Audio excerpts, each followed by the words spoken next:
Tribunal de Medellín en sentencia de Ramiro Cuco Banoy Murillo por masacre del Aro. Acaben el pueblo, borren el pueblo, dijo el aludido Villalba Hernández. Estas fueron las palabras que le escuchó decir al otrora gobernador de manera directa en el citado encuentro. Adicionalmente, indicó que posterior a la incursión armada, concretamente en una reunión con los paramilitares a principios de noviembre de 1997, el aludido Uribe Vélez, en compañía de otros jefes paramilitares, felicitó directamente a los perpetuadores por los resultados obtenidos en la luctuosa acción. Tribunal de Justicia y Paz de Medellín por masacres del Aro y La Granja. Álvaro Uribe Vélez está detrás de las omisiones en las masacres del Aro, de la cual fue informada la gobernación a su cargo desde su comienzo y que no se le pudo ocultar por la gravedad de la situación, a cuya comunidad no le brindó apoyo durante 7 días y cuyas denuncias desmintió luego, pero que eran ciertas y que él tenía cómo y por qué saberlo. Tribunal de Antioquia por el crimen de Jesús María Valle. Los homicidios selectivos fueron aumentando, insistimos, con la ayuda de las Fuerzas Armadas, de Policía, Departamento Administrativo de Seguridad DAS, Gobernación de Antioquia, las convivir de ese sector y las familias influyentes de la región.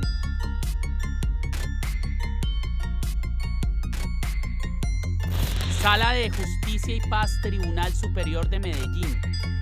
Se ordenará expedir copias para investigarlo por promover, auspiciar y apoyar grupos paramilitares y a las convivir asociadas o vinculadas con ellos y o concretarse con estos, no solo como gobernador de Antioquia, sino después de su gobernación y en su condición de presidente de la República. Sentencia Sala de Justicia y Paz, Tribunal Superior de Medellín. Los grupos paramilitares fueron frutos de una política de Estado. El nombre del expresidente Álvaro Uribe Vélez aparece vinculado en este texto en muchos pasajes y eventos relacionados con el origen y la expansión de los grupos paramilitares y los graves hechos cometidos por estos.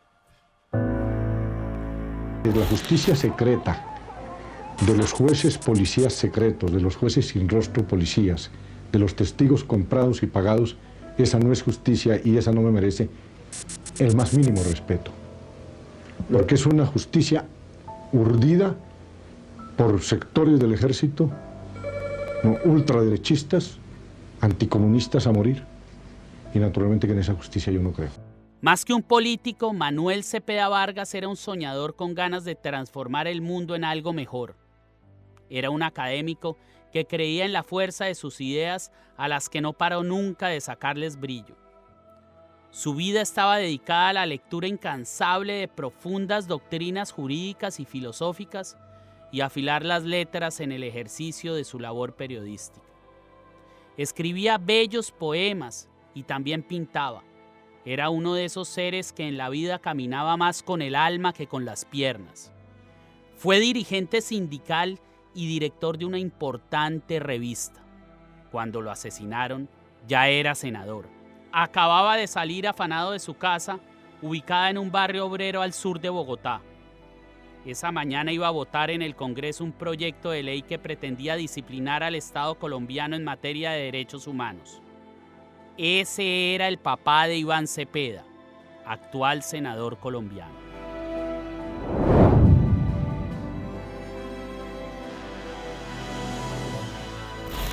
Alberto Uribe Sierra le decían Don Alberto. Era un mafioso dicharachero y parrandero, criador de caballos y hacendado multimillonario que de vender retazos de tela de la noche a la mañana pasó a comprar extensos terrenos que se juntaban con el horizonte y tantas cabezas de ganado que parecían abejas de colmenar. Tenía muchas camionetas blindadas, carros de lujo, yates, avionetas y helicópteros. Solía pasearse por los pueblos montado en sus bestias sin determinar a los campesinos que lo saludaban agachando la cabeza con temor y reverencia. Traficaba con armas, coca y aeronaves. Era amigo de los más peligrosos capos que ponían a su nombre todas esas propiedades que no eran de él. Al cartel de Medellín, Don Alberto siempre le sirvió de testaferro y lavadero. Un comando de las guerrillas marxistas que le había echado un mafioso encima por haberle robado unos kilos de coca, lo asesina el 14 de junio de 1983. Muere avaliado al rato de haberse bajado de su helicóptero en aquel territorio en el que se destripaban y cocinaban vivas cientos de personas. La hacienda Guacharacas, propiedad de los Uribe Vélez. Este era el papá del Matarife. Papá no lo mató la guerrilla, lo mató la mafia. Porque el papá, yo fui muy amiga de Virginia Vallejo y ella me contó varias veces. ¿Qué le contó sobre el papá de Álvaro Uribe? Que Pablo Escobar le había dicho a ella que el papá de Uribe era testaferro de él y que por eso la familia del señor Uribe, padre de Álvaro Uribe, pues todos sus bienes no los pudieron heredar los hijos. Por eso Álvaro Uribe en ese entonces vivía en apartamento arrendado. Y es el único caso en que un asesinato es el helicóptero de Pablo Escobar que va a recoger el cadáver, no por una casualidad. Es decir, Pablo Escobar le dijo a Virginia Vallejo, y Virginia no me desmentirá, lo fue a recoger porque era su testaferro, su colaborador, y se sintió obligado a recoger el cadáver. ¡Partido de la Esperanza! ¡Somos! El 9 de agosto de 1994, el carro del papá de Iván Cepeda fue alcanzado por una Lup de Platón que cargaba a los sicarios que de una ráfaga acabarían con su vida. Iván iba en un bus camino a la universidad cuando en la ruta vio el carro avaliado en el que su padre yacía sin vida.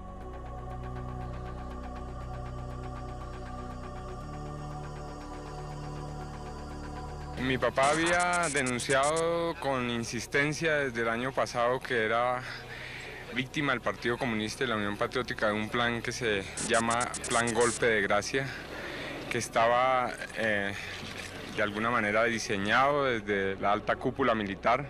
Así lo denunció él y lo supo el presidente Gaviria, lo supo el ministro de Defensa, lo supo el fiscal general de la Nación.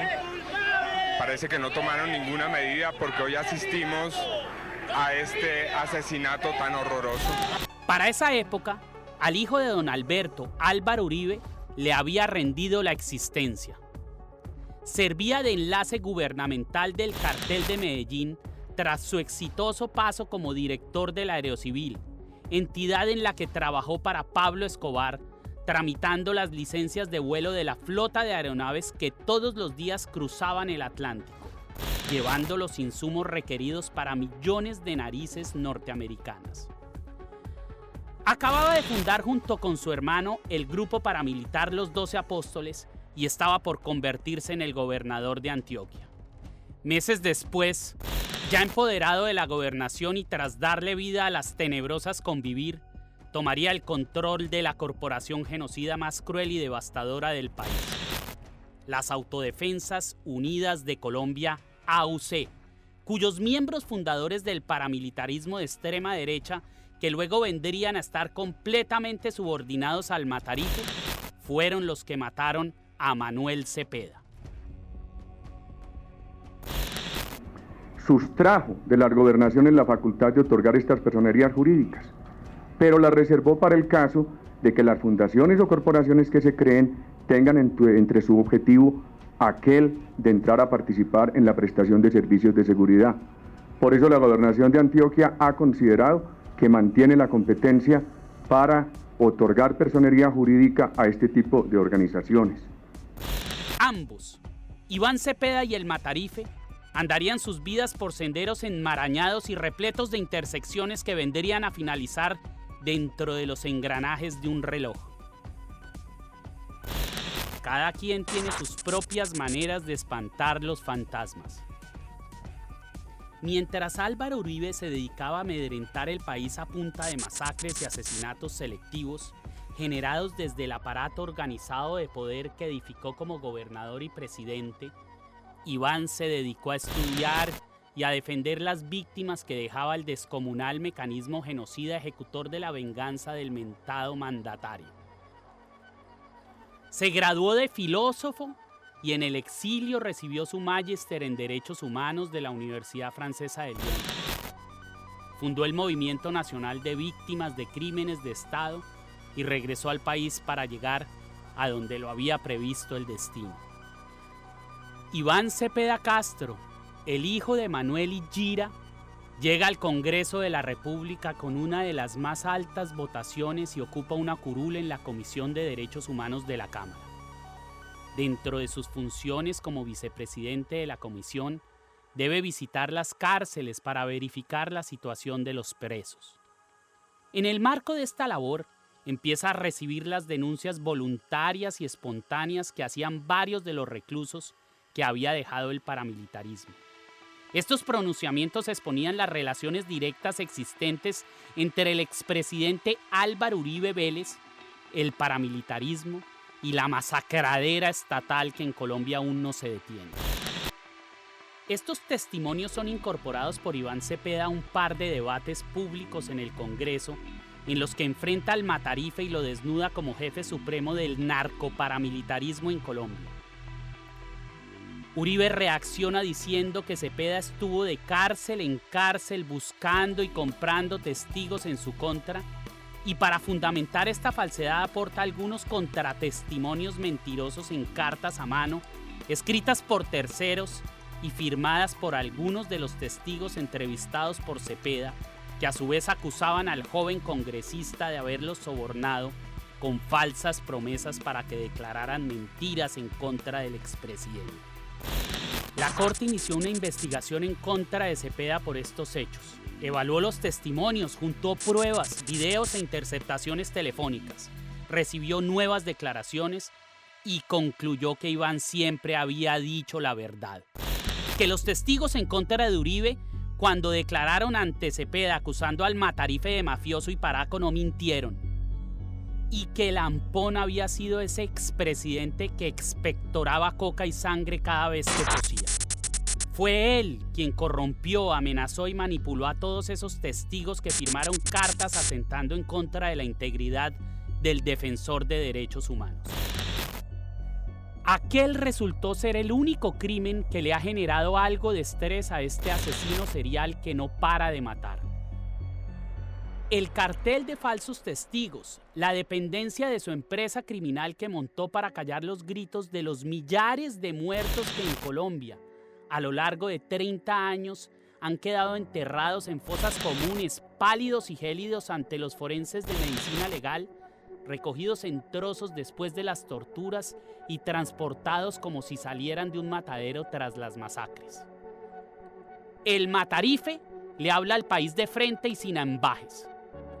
Para él, los miles de cadáveres que dejó su paso por la gobernación y la presidencia han sido buenos muertos que han de pagar el precio por el asesinato de ese padre mafioso al que ultimó la guerrilla por encargo del capo Rodríguez Gacha.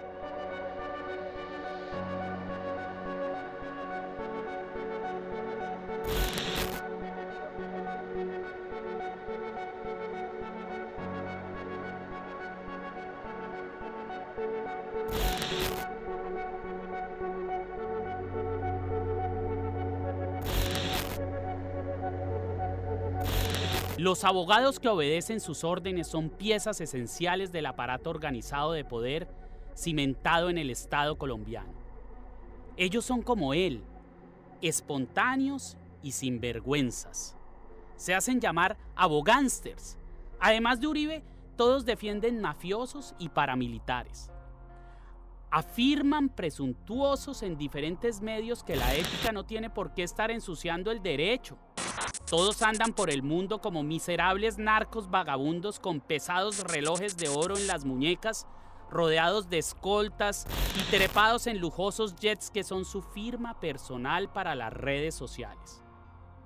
En realidad no son abogados, sino mandaderos del Matarife que se caracterizan por comprar declaraciones, funcionarios y jueces.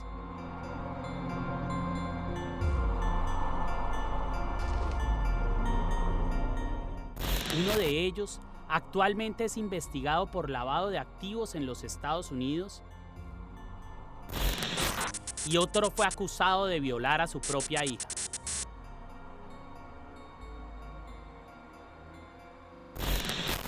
Ah, y está Diego Cadena. Cadena, de entre toda la jauría, es quien está doctorado en el arte de corromper testigos. Los tuerce en Colombia y Estados Unidos, país en el que ha vivido. Allá tiene empresas, propiedades y mantiene intensas relaciones profesionales y de amistad con varios agentes de la DEA y funcionarios del Departamento de Estado. No por nada Cadena ha sido el condimento secreto de Álvaro Uribe en Norteamérica. No solo para conseguir las declaraciones falsas de varios narcoparamilitares extraditados, sino también para lograr que el gobierno norteamericano no colabore con la Corte Suprema y con la justicia colombiana al negarle la comparecencia virtual a varios declarantes presos requeridos por las autoridades colombianas. La injerencia del gobierno republicano de Donald Trump en los procesos de Álvaro Uribe fue abierta y descarada.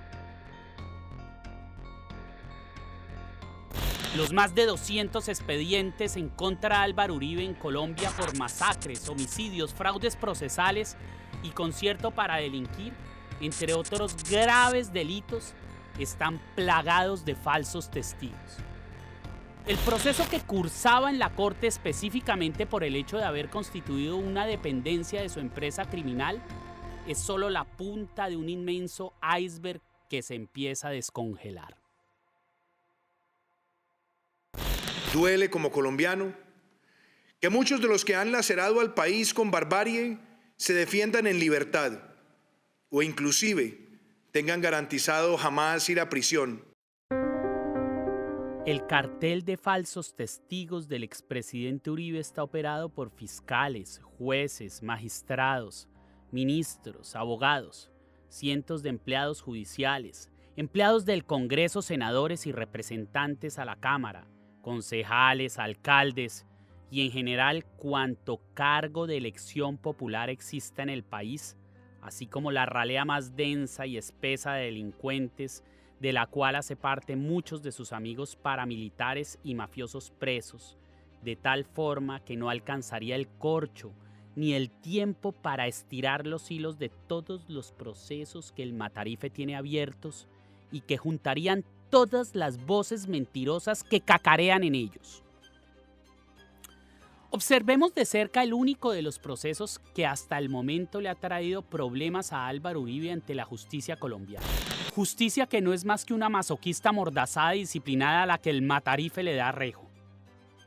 Me refiero a la telaraña que se empezó a tejer cuando Cepeda expuso las verdades del expresidente en el Congreso y Uribe se defendió armado de mentiras. Carlos Enrique Vélez, a quien le dicen Víctor, habrá de estar tras las rejas más de una década por haber hecho parte del bloque Cacique Pipintá, el bloque paramilitar que inició como una sucursal del sangriento bloque Metro. Pipintá estaba comandado por Pablo Hernán Sierra, uno de los paramilitares que más verdades le ha cantado en la cara al Matarife y que ha hecho públicos los tratos y relaciones que Uribe tuvo con él y con los demás actores de la violencia paramilitar en Colombia. Vélez declara que Iván Cepeda lo había intentado sobornar ofreciéndole beneficios sin saber que la corte le tenía chuzado el teléfono al que le entró una llamada de Eurice Cortés Velasco, alias Diana, una recolectora de testimonios falsos perteneciente a la organización criminal del Matarife. Eurídice había sido reclutada hacía más de 20 años en las autodefensas por Iván Roberto Duque, alias Ernesto Báez, excomandante paramilitar quien tuvo a Álvaro Uribe como amigo de la causa antisubversiva y a quien el Matarife no fue capaz de venderle a Bush cuando extraditó a Don Berna, a Mancuso y a Jorge 40.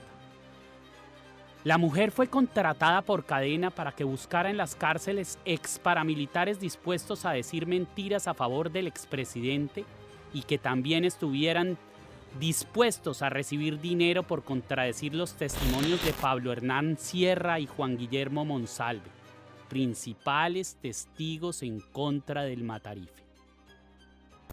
Más cerca de nosotros vemos hace algunos días a alias Víctor, el ex paramilitar Carlos Enrique Vélez, que dice que está cansado de repetir siempre lo mismo, que el ex abogado de Álvaro Uribe, Diego Cadena, le prometió 200 millones de pesos para él y para otros, para declarar en contra de Iván Cepeda, para declarar en contra de Pablo Hernán Sierra, que había declarado contra los hermanos Uribe. Él dice que solamente recibió 50 millones de pesos, y en una grabación que pudimos escuchar de Blue Radio y del Espectador, escuchamos a Diego Cadena que habla de ayudas humanitarias. La Corte escuchó en la interceptación telefónica a Carlos Enrique Vélez, en la que confesó que iba a declarar a cambio de 200 millones de pesos, de los cuales Cadena alcanzó a pagarle 40. Por medio de Samuel, que era el abogado en ese entonces del frente de nosotros, él hablaba mucho con Mario Uribe. Entonces ahí es donde él viene y me ofrece una plata. Con Iván Cepeda yo nunca hablaba, él tenía una entrevista con ellos, que prácticamente lo que ellos buscaron fue desacreditar más que todo era a Iván Cepeda. Yo es que la carta la escribió fue Diego, yo la firmé y le coloqué güey. Ellos me daban esos pagos, me regalaron a un reloj que supuestamente me lo había mandado el doctor Álvaro Uribe. Eso fue lo que me dijo Diego. Confrontando este falso testigo, aceptó que Cadena le había pagado por hundir a Cepeda. Cadena, al quedar evidenciados los pagos, dijo que lo había hecho por razones humanitarias. Posteriormente, aseguró que Vélez lo estaba extorsionando, pero que no lo denunció porque le tenía miedo. Carlos Enrique Vélez y alias Diana fueron las voces cantantes de un coro de testigos comprados en contra de Cepeda que fueron a parar a la corte. Me refiero a los testimonios de Fauner José Barahona, alias Racumín, Máximo Cuesta Valencia, alias Sinaí, John Jairo Cárdenas, alias Fosforito, Elmo José Mármol Torregrosa, alias Poli, y Giovanni Cavavit, fueron recaudados por Cadena y aportados por la defensa de Álvaro Uribe Vélez al recurso de reposición ante la Corte.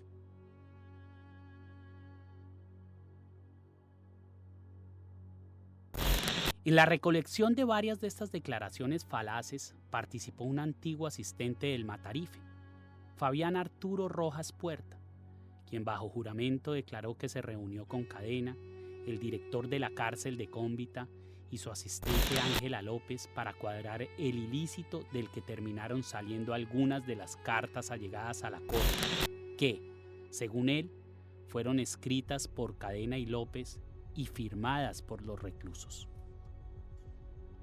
Rojas, este ex empleado del Matarife que terminó por abrir la boca y culminó su declaración señalando a la mano derecha de Uribe, Claudia Calla Daza, la misma que usó el expresidente para comprarle las elecciones a Duque con la mafia costeña, como el engranaje de toda la empresa criminal de la fábrica de falsedades. Precisamente ella, la Calla, se reúne con Cadena, recibe las cartas y se las entrega argolladas el día de la declaración al expresidente. En el expediente de Álvaro Uribe reposa la declaración del buen muerto Carlos Areiza en contra de Cepeda. En una de esas cartas maquilladas, Areiza decía que Iván Cepeda le había ofrecido plata por declarar en contra de políticos del Centro Democrático. Posteriormente, Areiza aclara de viva voz y bajo juramento que nunca escribió esa carta. ¿Usted escribió esa carta voluntariamente? No, yo firmé 2 hojas en blanco a la persona que me visitó y esas 2 hojas eran una prueba de confianza para no terminar yo muerto después. Que fue amenazado para que firmara 2 hojas en blanco por el abogado neonazi Jaime Arturo Restrepo, quien en redes se autodenomina El Patriota, adorador del Matarife, militante activo del Centro Democrático y uno de los promotores de la violencia paramilitar en Colombia, a quien, de acuerdo con una sentencia del Tribunal de Justicia y Paz de Medellín, las autodefensas bautizaron con el alias de Samuel, y quien está implicado como autor intelectual de homicidios y torturas. No pude hablar con el señor José Luis Gaviria, pero sí encargaron a una persona que me visitara, que era el abogado Jaime Restrepo. ¿No? Yo vengo en representación de las personas a las que usted llamó. Ya, si usted nos quiere dar una muestra de confianza, fírmeme las hojas y listo, y ya yo miro a ver qué hago con eso. El Patriota llegó a la cárcel por órdenes de José Obdulio Gaviria, primo de Pablo Escobar y escudero ancestral del Matarife, a quien acompañó en el Senado.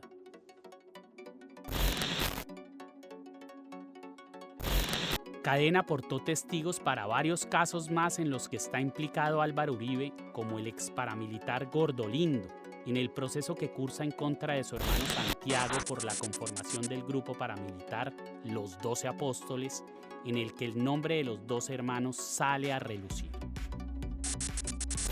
También está el testimonio de Hilda Esther Niño Farfán, fiscal relacionada con el paramilitarismo, a quien otra interceptación expone como una más del abanico de testigos que declara a favor de Santiago y Álvaro Uribe, a cambio de que la saquen de la cárcel y la trasladen al hotel de la Escuela de Caballería, donde, arropados con sábanas de seda y servidos por meseros, purgan las penas los peores delincuentes de cuello blanco del país.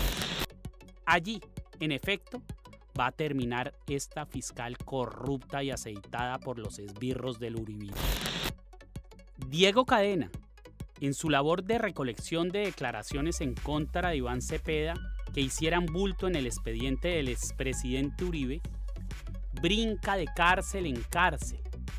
Algunos testigos ceden a sus ofrecimientos, otros a sus amenazas y hostigamientos, y otros no se dejan amedrentar.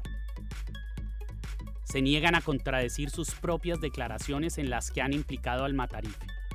Entre ellos está Monsalve, Juan Guillermo, el hijo de Óscar, el cuidandero de Guacharacas. El mismo hombre al que fue a visitar Cadena a la cárcel en compañía de Jaime Lombana, el abogado de Álvaro Uribe investigado por lavado de activos en los Estados Unidos. Monsalve había acusado a Álvaro Uribe Vélez de ser el creador y patrocinador del Bloque Metro. El abogado pretendía sobornar al recluso para que cambiara el testimonio que ya había rendido ante la corte.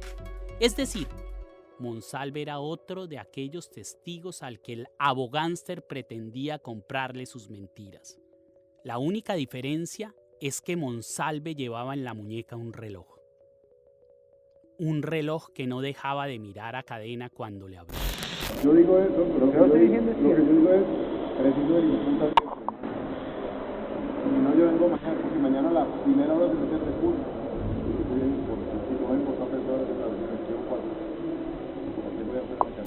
Yo me enteré por un abogado, por uno de los abogados de Operación Jaque, me enteré que un cliente de él tenía una filmación que había hecho con un reloj y me contó lo que había filmado, me entregó la documentación de eso y yo lo publiqué.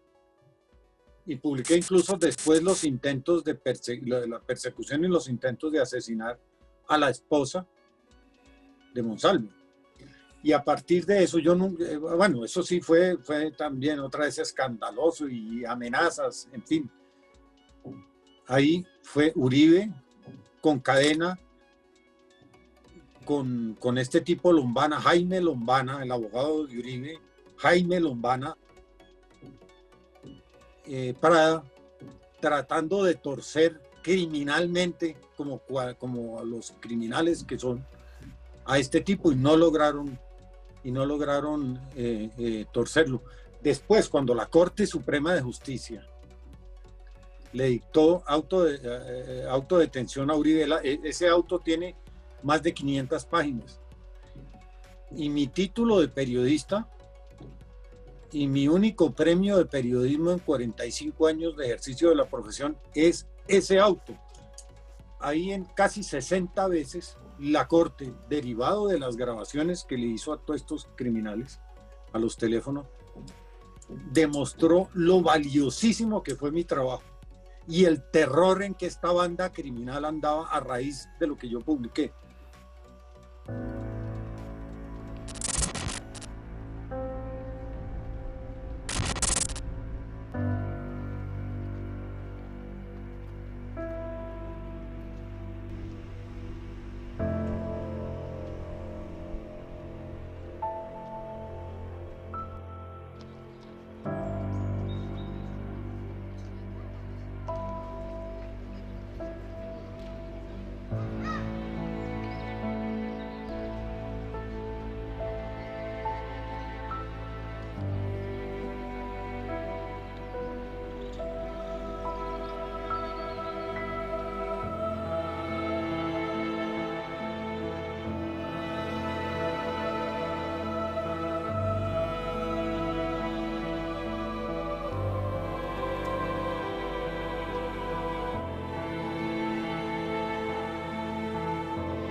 Que no mueran los soldaditos, que no mueran los labriegos, que puedan sentarse a las orillas de sus casas como esas familias dominicales que nos miraban cuando nos acercábamos al aeropuerto, cuando vimos que los campesinos asesinados se habían convertido en árboles frondosos entre cuyas ramas volaban pájaros.